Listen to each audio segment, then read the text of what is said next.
Вітаю, сябры, працягваем жывы эфір на Еўрарадыё. Мяне завуць Маша Калеснікава, а мой сённяшні госць пісьменнік, культуролог Максім Жбанкоў. Максім, вітаю.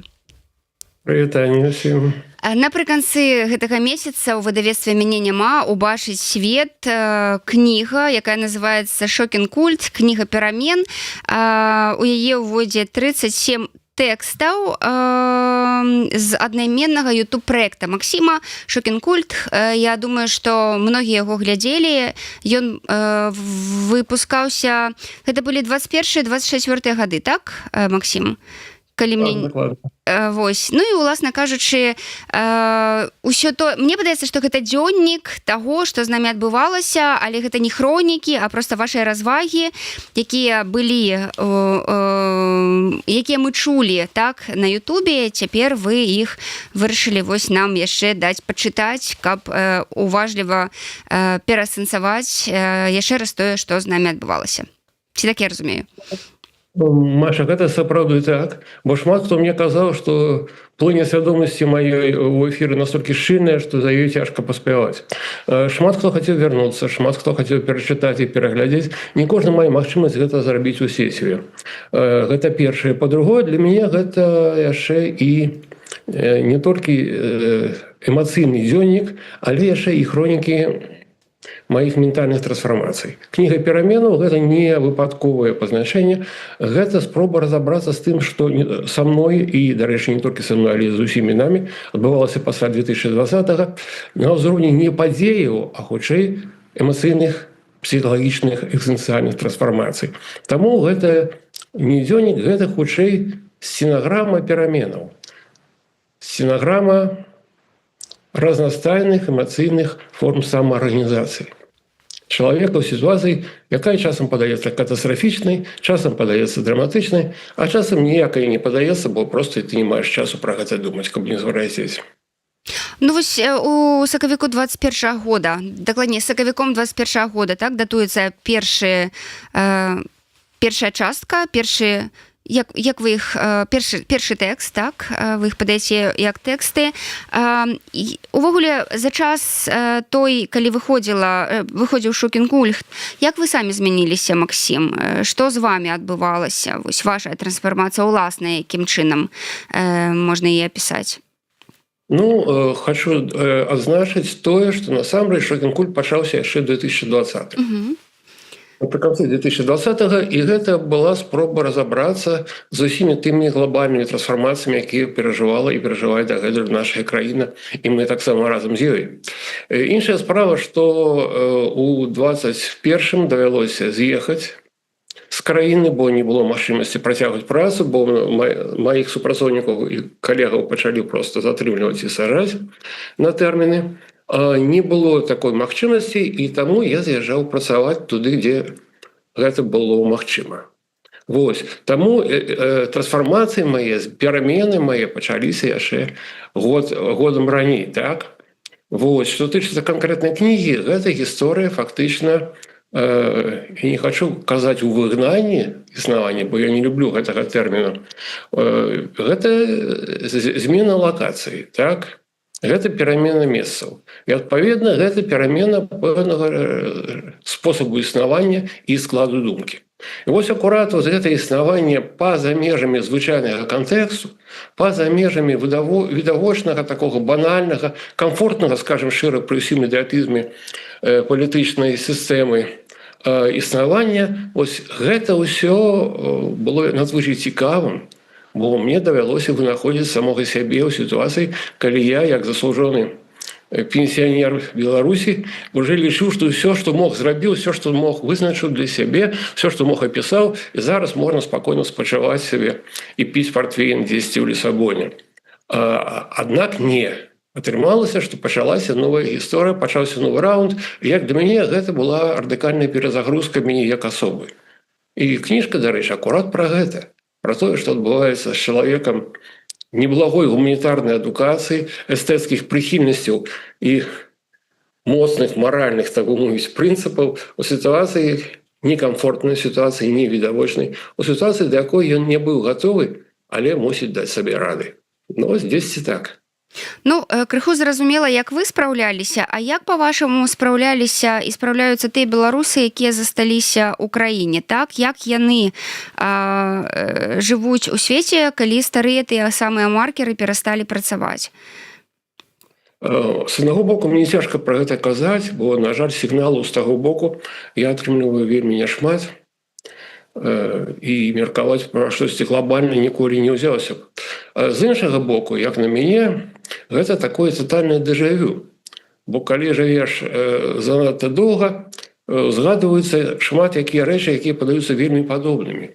Вось сітуацыя позняга брэжневізму з ягоным ідэатычным таталітарным складам свядомасці, з ягонымі маразматычнымі лідарамі, з ягонымі такімі татальнымі народной дэпрэсіі, я бы сказаў, і праўладнай такой шизофреніі, палітычнай цэнзуры, культурніцкай цэнзуры, палітычнай міграцыі, забаронай на мову і гэтак далей. Вось гэта ўсё ўжо было. Гэта ўсё не навіна.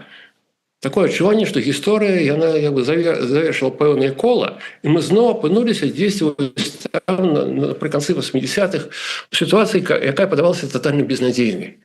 Як шмат каму яна можа падавацца безнадзейнай зараз. І вось я проста цудоўна разумеў, што цуду не будзе. Што новы лідар ці лідарка на белым мерседесе нас не выратуе, што трэба ратавацца самім, што трэба шукаць новае абгрунтаванне свайго існавання, новую мову, новы стыль, новы почерк. І, ў прынцыпе, Шокін Культ для мяне гэта яшчэ і спроба іншага рэгістру прамаўлення, іншай інтанацыі, у якой для мяне было важным адшукаць драматызм, які бы спалучаўся з пэўнай псіхалагічнай моцыю. Бо, наколькі я бачу, шмат хто апынуўся пасля 2020-го в сітуацыі татальнай разгубленасці, дэпрэсіі. Людзі не мелі досведу жыцця па-за межамі краіны. Людзі не мелі досведу самаарганізацыі свайго існавання, калі падавалася, што дзяржава дбае пра ўсё і кантралюе амаль усё. Людзі не мелі досведу існавання па-за межамі свайго камфортнага такога хіпстерскага сусвету, дзе трэба было тэрмінова шукаць для сябе крыніцы заробку і шукаць для сябе новую краіну для існавання і сябе ў гэтай краіне, дзе перыядычна падаецца, што мы ўвогуле нікому не патрэбныя.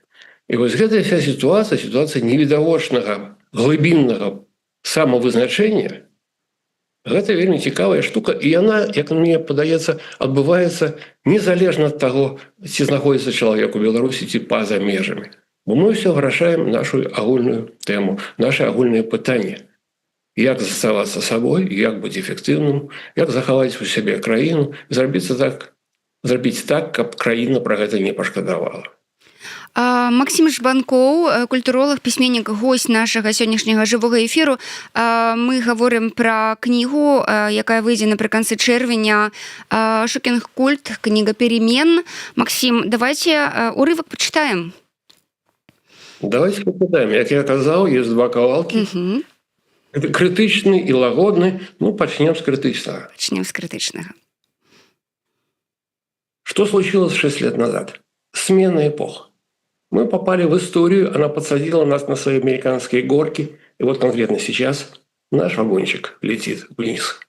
Никто не виноват, просто после прилива всегда приходит отлив. Назовем это паузой, назовем это заморозкой. Что у нас есть? Формальное противостояние альтернативы и полицейского режима. А вот реального конфликта нет. Поскольку с обеих сторон работают не машины смыслов, а генераторы шума. Смысл озвучки в самой озвучке. Бэнг-бэнг-бэнг. Прилетело, ответили, звучим дальше, как в неисправной машинке с итальянским мороженым. Стаканчики в наличии, только заполнить их нечем. Но это даже хорошо.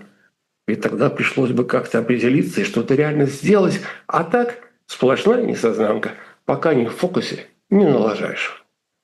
Но если лидер нации и техническая оппозиция, зачем он нужен нас?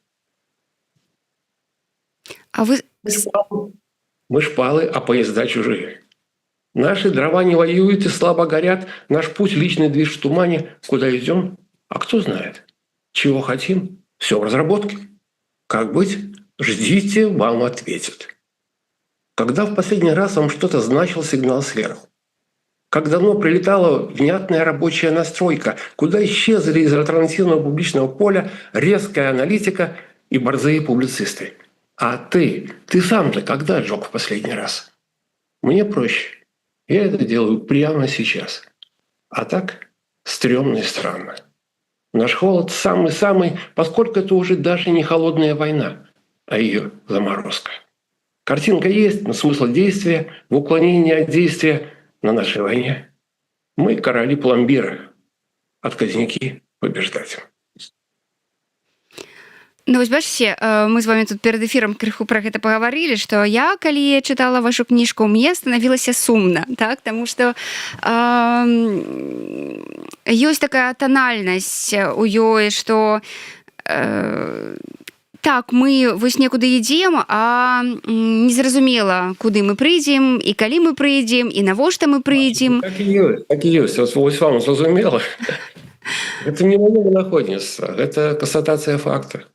Ага, але вы кажаце, што вы ўсе ж сваёй кніжкай хочаце неяк матываваць беларусаў. Натуральна, у прынцыпе, тэкст мой у пэўным сэнсе яшчэ і пра пераадольванне вот гэтага дэпрэсіўнага ступару, з гэтай катастрафічнага стану разгубленасці і страчаных магчымасцей, з гэтага існавання, бясконцага існавання ў 2020-м у гэтай сітуацыі недадуманай нацыі, недаробленай рэвалюцыі, і весь час узгадкі пра гэта натхняюць і шмат каго з нашых літаратараў, і шмат каго з нашых кінематаграфістаў, бо зноў мы шануем уласнае пакутніцтва, і ў гэтай сітуацыі, Маша, вы маеце рацыю, 100%, моцныя не выжываюць слабыя. Тыя, хто можа гучна плакаць. І вось гэта кніжка не для них. Гэта кніжка пра выжыванкі, так? Гэта кніжка пра тое, як прайсці праз гэтую ломку, матрыц, вось гэты распад відавочных камфортных схемаў існавання і застацца жывым, застацца крэатыўным, застацца яскравым. Як на мяне, гэта тэма пераадольвання уласнай інерцыі. Гэта тэма разбурэння асабістай інерцыі. Гэта тэма, звязаная з рухам наперад сітуацыі, якую ты не замаўляў, і з якой табе даводзіцца неяк хутка і аператыўна паразумецца, калі яна цябе не хоча, калі яна цябе не ведае, калі ў гэтай сітуацыі цябе проста не было, а зараз ты ёсць, і ты ўспрымаешся як культурніцкая анамалія, як нечаканы нейкі мігранцік, які заляцеў у іншы расклад, і раскладу невядома, з якога боку да цябе падходзіць, а табе невядома, што рабіць з гэтым раскладам.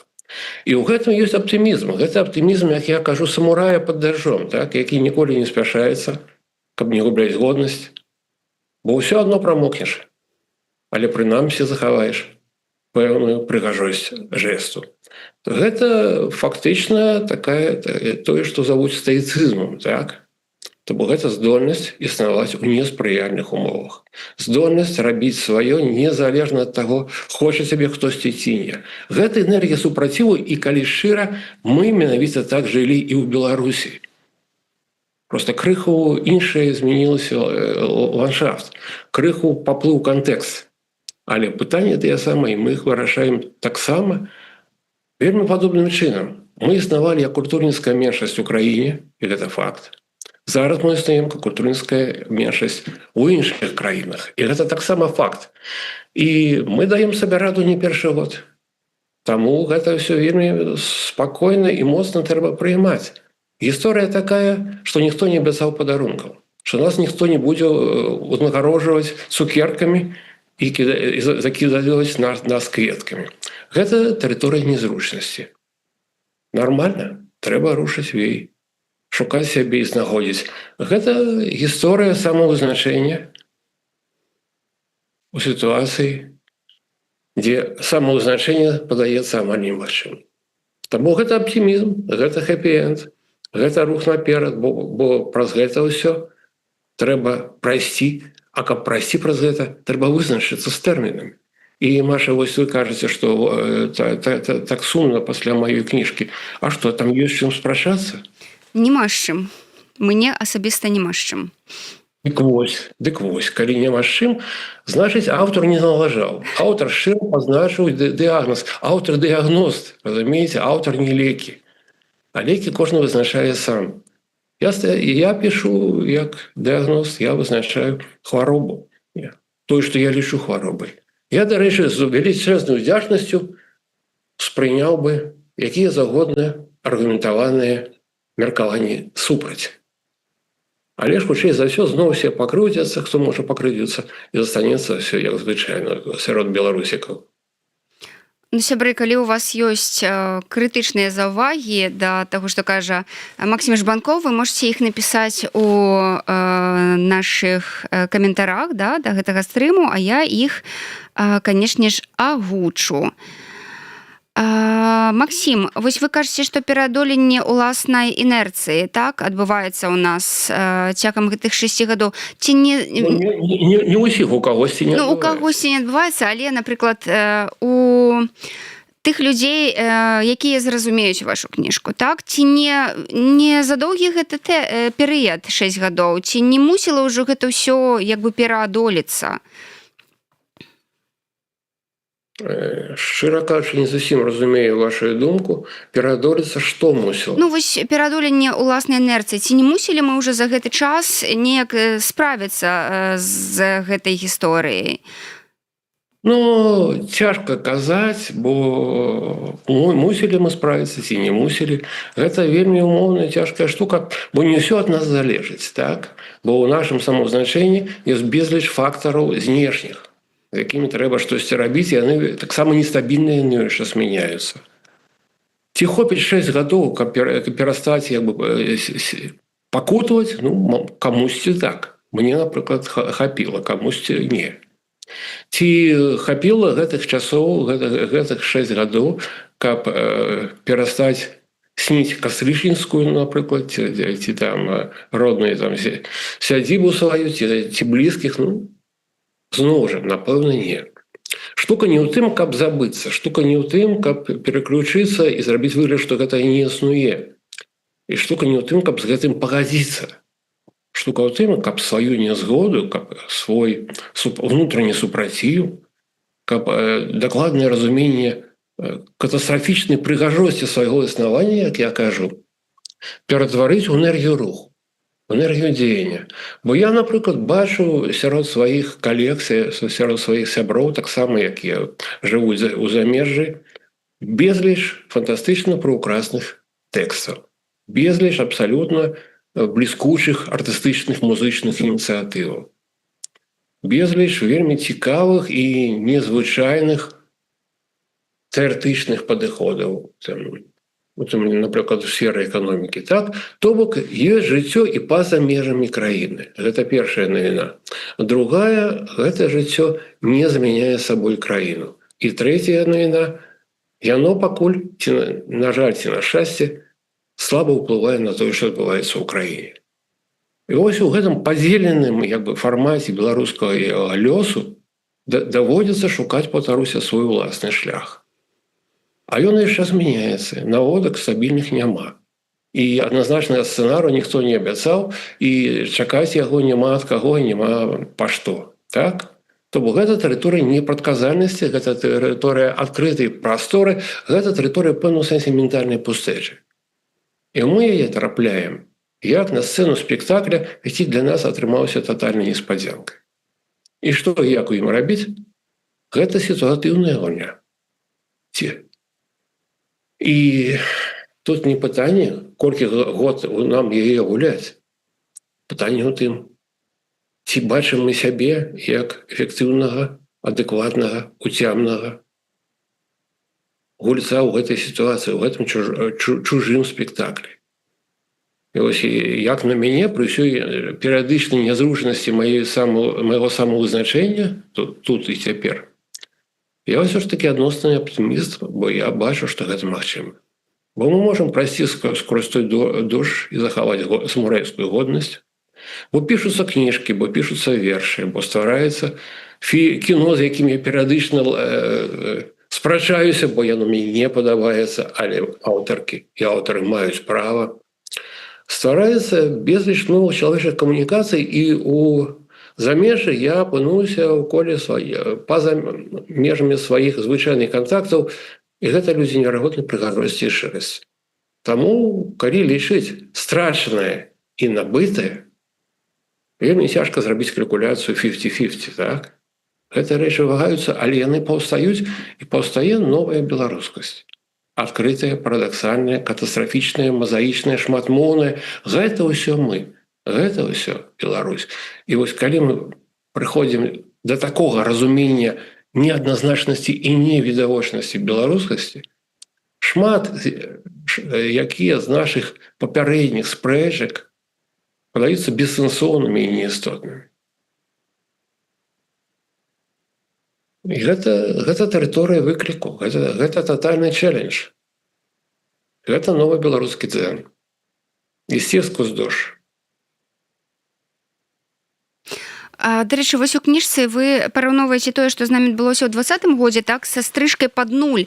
Вось, а што звычайна адбываецца пасля абнулення, так? Як доўга цягнецца вось гэты перыяд? Колькі мы яшчэ будзем апрытомліваць пасля гэтага? Ведаеце, вы мяне пытаецеся як у хроснага бацькі беларускай рэвалюцыі. Гэты сцэнарый я не пісаў, я іх не хачу ніколі не чытаць, не пісаць, гэта не маё абсалютна.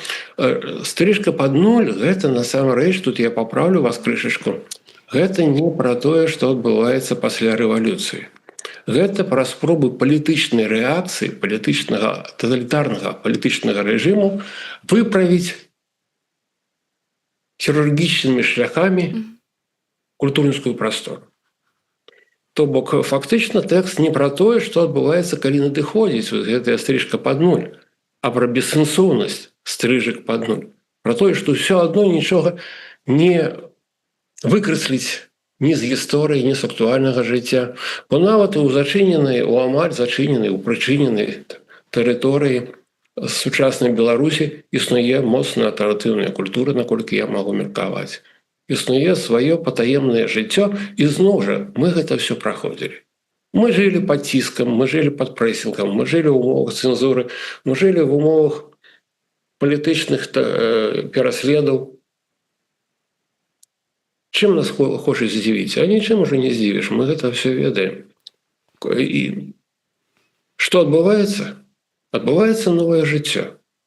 Бо пасля пералому, нават пасля катастрафічнага пералому, ніколі не застаецца татальнай пустэчай. Аднаўляюцца партызанскія тактыкі культурніцкага існавання. Аднаўляюцца патаенныя спробы аўтарскага прамаўлення. Аднаўляецца альтэрнатыўная прастора цыркуляцыі культурніцкіх тэкстаў, культурніцкага рынку. Вяртаецца культурніцкі андэрграунд, і гэта фантастычна прыўкрасна. Самае горшае, што мяне непакоіць пасля стрыжкі пад нуль, гэта не палітычныя пераследы, а імітацыя арганізацыйных высілкаў па-за межамі краіны. Калі паўстаюць інстытуцыі, сэнс якіх не надта зразумелы, эфектыўнасць якіх не надта бачная, перспектывы якіх абсалютна цьмяныя. Яны паўстаюць невядома на што і невядома куды. І вось гэтая неабавязковасць вось гэтага імітацыйнага, адміністрацыйнага дызайну, скажем так, за межамі краіны, мяне непакоіць значна болей, бо з палітычнымі рэпрэсіямі ўсё зразумела. Бо з людажэрскай уладай ўсё зразумела і ўсё як бы бачна, гэта зноў жа ніякі не цуд і не навіна. Што рабіць з нашымі новымі альтэрнатыўнымі адміністратарамі? Вось гэта пытанне, на якое я пакуль не маю адказу. То бок яны ўвогуле не патрэбныя, ці гэта мусіць быць неяк па-іншаму арганізавана? Цяжка сказаць, мне падаецца, што на пэўным узроўні гарызантальных сувязяў, дробных культурніцкіх праектаў, яны, ў прынцыпе, не надта і патрэбныя. Гэтыя структуры, яны могуць мець сэнс і некае абгрунтаванне, калі яны займаюцца тым, чым яны зараз, на жаль, не займаюцца. Вызначэннем культурніцкай стратэгіі, вызначэннем правілаў гульні, стварэннем найбольш спрыяльных умоваў для творчай самарэалізацыі нізавых аўтараў. Не трэба вучыць нас рабіць культуру. Вы дапамажыце нам, не замінайце. А што добра і што дрэнна, мы самі вырашым. У якой бок рушыць з нашай культуркай, мы таксама зробім гэта самі. То бок фактычна мне падаецца, што галоўнае, што можа зрабіць якая загодна культурніцкая адміністрацыя, гэта зрабіць так, каб творцам было не балюча існаваць у гэтай сітуацыі. Пакуль я гэтых крокаў, на жаль, не бачу. Я бачу зноў жа усе магчымыя сцэнарыі існавання, мапы руху, канферэнцыі, кангрэсы. А ў чым сэнс? Што мяняецца? Куды гэта ўсё ідзе? Вось вы казалі 6 год. Што мы за 6 год зрабілі ў гэтай сферы? Разумееце, музыка можа сказаць, а я выпусціў 2 альбома. Мастак можа сказаць, а ў мяне прайшла выстава ў Берліне. А што скажа палітычны культурніцкі адміністратар? А гэта пытанне. Ну, ім заўсёды ёсць што сказаць, насамрэч. Ну так. Вось, і гэта, дарэчы, верны шлях, каб цябе палічылі таксічным. Бо мне ўжо як бы казалі, што вось, штосьці вы не то кажаце. Не гучна. І я ім заўсёды кажу, окей, паспрачаемся. Вось чакаю. Максім, давайте да кніжкі вернемся і пачытаем лагодную яе частку. Ну так, бо гэта ўсё не проста і там, дзе ёсць пытанні, ёсць і адказы, сентыменты і ўспаміны. Вось акурат з гэтай серыі. Альтернатива вертикальному экстазу и торчковому счастью догнала меня лет в 12. Обычное советское лето. Мы с бабушкой возвращаемся из санатория, ждем автобуса, а он не спешит.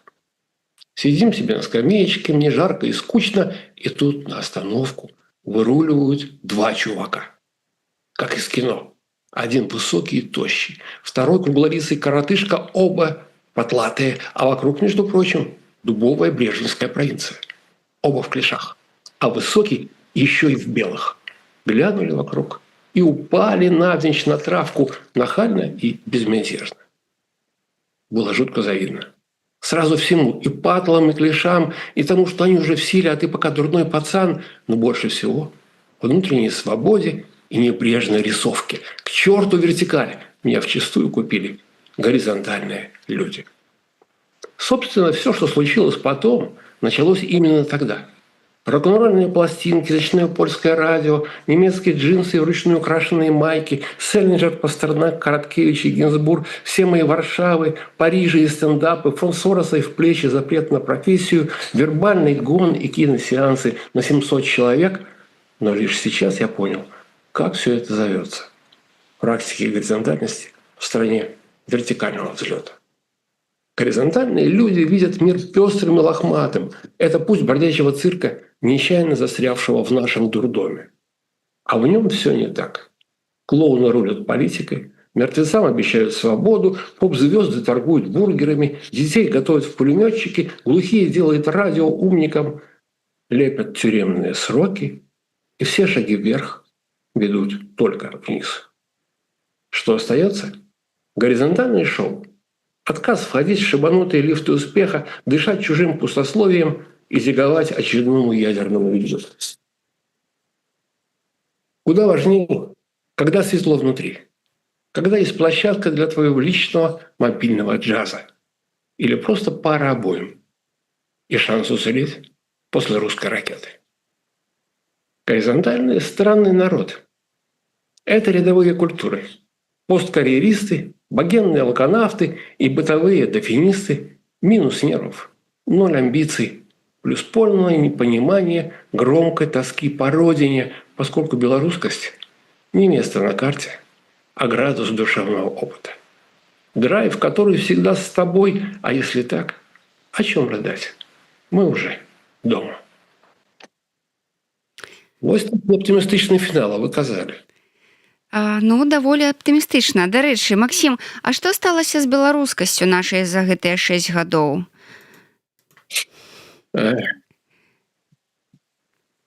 Яна жыве і квітнее. Но, як заўсёды, ведаеце, яна жыве і квітнее незапланаваным адміністрацыяй спосабам, як той казаў. Бо пакуль як бы хтосьці робіць мапы рухаў і распрацоўвае дырэктыўныя як бы падставы кіравання культурніцкім працэсам, культурка існуе незалежна ад всіх гэтых высілкаў. І для мяне гэта безумоўная падстава для аптымізму. Бо ведаеце, спрабаваць кіраваць ветрам можна колькі угодна, ўсё адно ён будзе рабіць сваё. Тое самае і з культурай. Бо круці яе, не круці, кіруй ее, не кіруй. Яна сваё дакажа, яна сваё раскажа. Вось, таму я думаю, што проста в прынцыпе для кагосьці гэтая сітуацыя зрабілася адкрыццём беларускасці. Для кагосьці гэта была спроба замацаваць свае ўласныя шаблоны і стэрэатыпы. Для кагосьці, і тут я нахабна сябе ў гэты спіс як бы далучаю, гэта было сродкам пашырэння свядомасці. Разуменнем, што беларускасць гэта перадусім пэўны шлях разумення свайго існавання, што гэта пэўны гістарычны досвед. І гэта пэўны псіхалагічны, мне падаецца, партрэт, ці аўтапартрэт.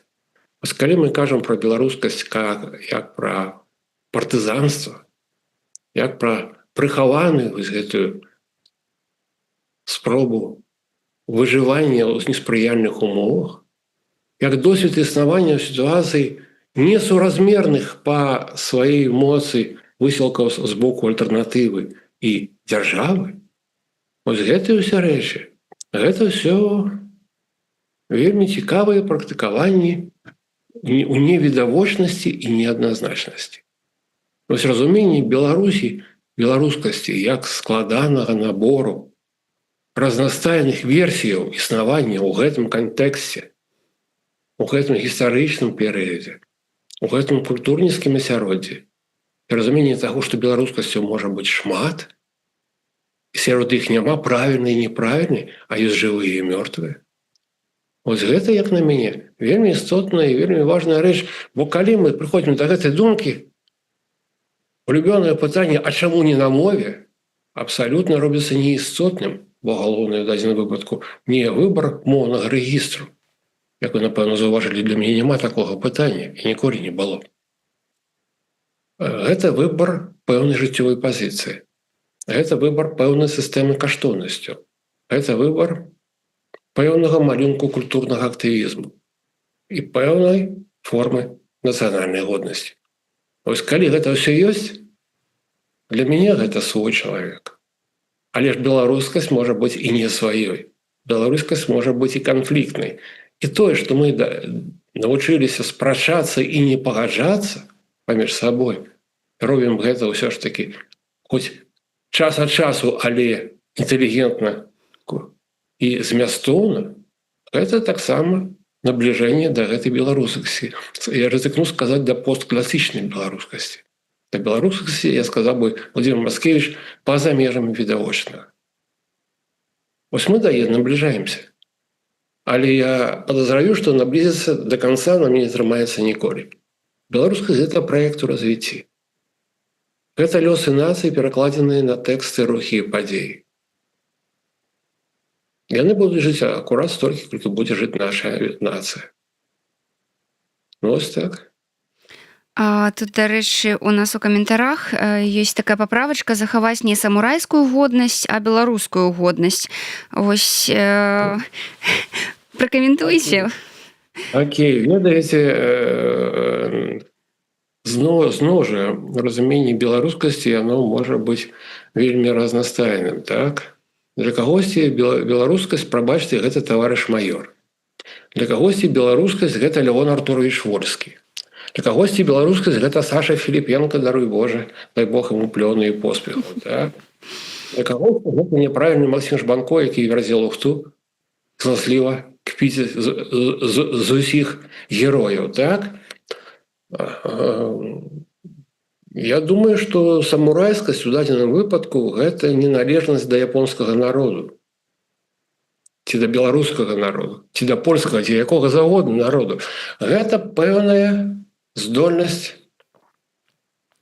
захоўваць прыгажосць руху і годнасць дзеяння ситуацыі сацыяльнай самоты, ситуацыі, калі вакол цябе няма відавочных сябрукоў і няма адназначнай падтрымкі. Калі ты не ведаеш, як ты будзеш жыць праз месяц і хто табе аблозіць чарговы год твайго існавання ў Польшы. Калі ты не разумееш дакладна, калі выйдзе твая новая кніжка, калі выйдзе, каму яна будзе патрэбна. Калі ты працуеш журналістам і не ведаеш, ці працягнецца твой кантракт праз 3 месяцы, а калі не працягнецца, што рабіць? Гандляваць піцай ці ісці ў вулічныя музыкі. Вось гэта ўсё тыя выклікі, з якімі можа справіцца самурай ці беларускі самурай, калі заўгодна. Я кажу вось менавіта пра гэта. І таму у сваёй як бы некамфортнасці маё прамаўленне, якое падаецца, я хачу ў гэта верыць, яно вельмі пазітыўнае. Бо ўсё пра мяне, калі мы будзем здольныя перажыць тое, што мы маем, не шкадуючы, не азіраючыся на мінулае, без бясконцых катастрафічных узгадак пра немагчымае зараз. Калі жывеш наперад, не маючы гарантыяў і захоўваючы годнасць, я бы так сказаў. А як гэта лічыць беларускім шляхам ці самурайскім выбарам, гэта ўжо як бы не істотна. Бо гэта і тое будзе праўдай. І тое будзе умоўным выбарам. Еще один комментарий на тему белорусскости. Белорусскость есть в информационном поле Вселенной, но ей еще не передали телесности. Ждет Всевышний, какое поколение ею наградить. Ой, пригожее выказывание, я ничего не зразумеў. Вось, але адчуў прыгажосць эмацыйнага драйву. Я сам люблю такія тэксты, ведаеце, такое рок-н-рольнае, такое вось флоу, калі ляціце, вось. Невядома, куды прыедзе, але гучыць прывабна. Ну, чаму не? Можна пра беларускасць казаць і такім чынам. І гэта таксама будзе істотна, бо насамрэч галоўнае не тое, што мы кажам. Галоўнае пра тое, што з намі адбываецца, думаць. Імкнуцца з таго, каб гэтыя падзеі не існавалі паводле чужых сцэнароў. Жыць па сваіх партытурах. Гэта, дарэчы, таксама самурайскі выбар. Ці беларускі шлях. Anyway. Бо калі мы кажам пра незалежнасць, гэта ведь не толькі палітычны выбар. Гэта яшчэ і самастойнасць выбару лінейкі каштоўнасцяў. Гэта яшчэ і незалежнасць у выбары сваіх прыярытэтаў, тых, з кім ты побач і з кім ты ніколі побач не будзеш. Выбара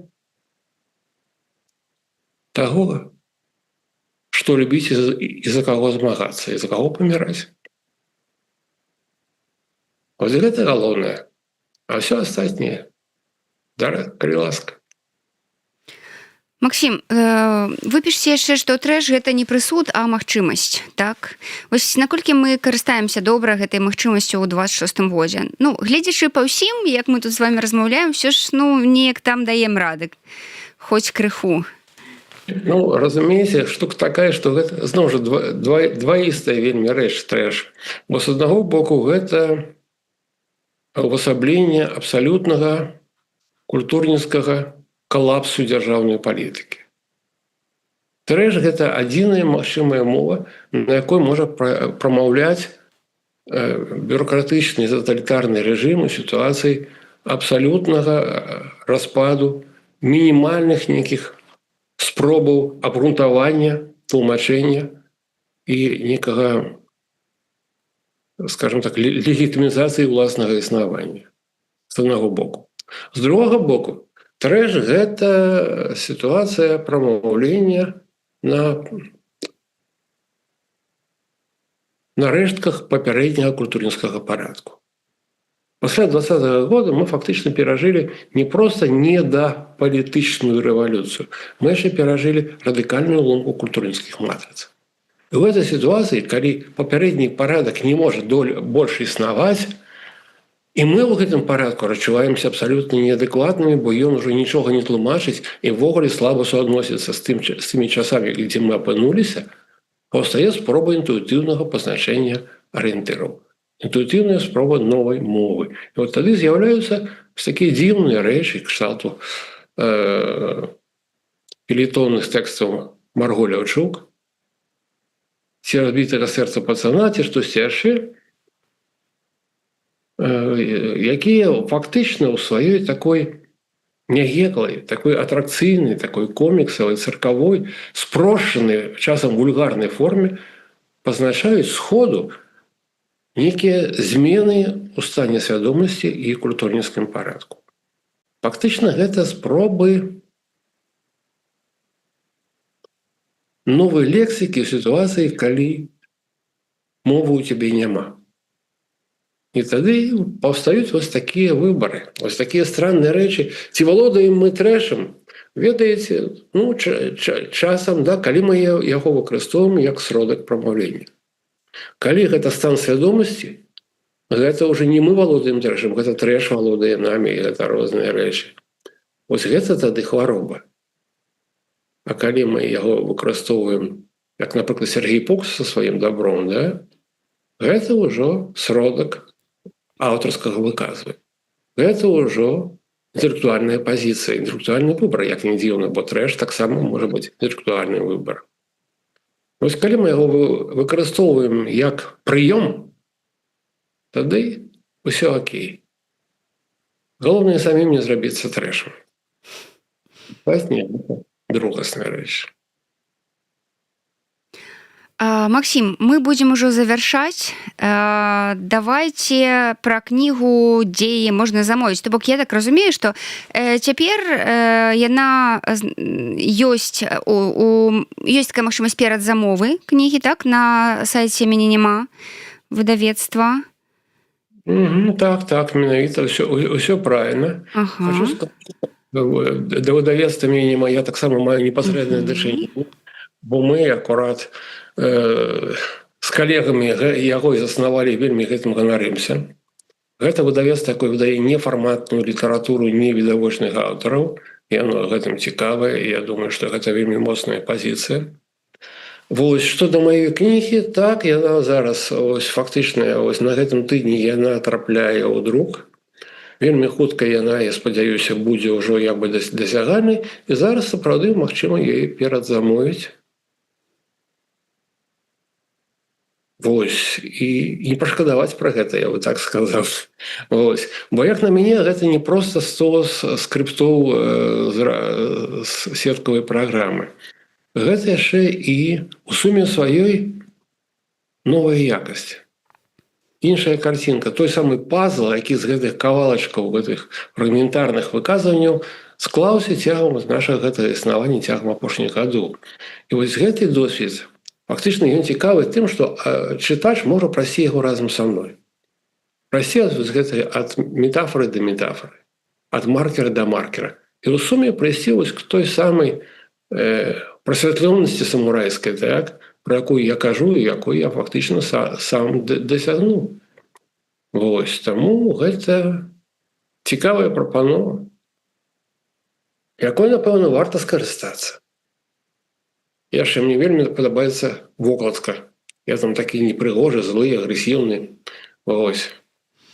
Ніколі сябе такім не бачу і думаю, а іншыя ж, напэўна, успрымаюць менавіта так. В гэтым ёсць свая інтрыга. Бо атрымацца нязручным – гэта таксама выбар.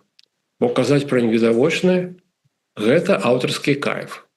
Бо быць прыгожым і парадаксальным – у гэтым сэнс нашага існавання, бо калі гэтага няма, тады навошта везць гэты рок-н-рол. Што ж, сябры, вы зразумелі, куды трэба ісці. На сайт выдавецтва Мененяма, там можна перадзамовіць кнігу Максіма Жбанкова «Шокінг-культ. Кніга перамен». Уласна, сёння мы пра яе і размаўлялі ў жывым эфіры Еўрарадыё. Максім, я вам дзякую за тое, што далучыліся. Дзякую, Маша, што паклікалі. Падзяюся апошнім разам. Канешне. Сябры, дзякую, што былі з намі апошнія 40 хвілін. Мяне звуць Маша Калеснікава, я з вамі развітаюся. Да сустрэчы. Пакуль.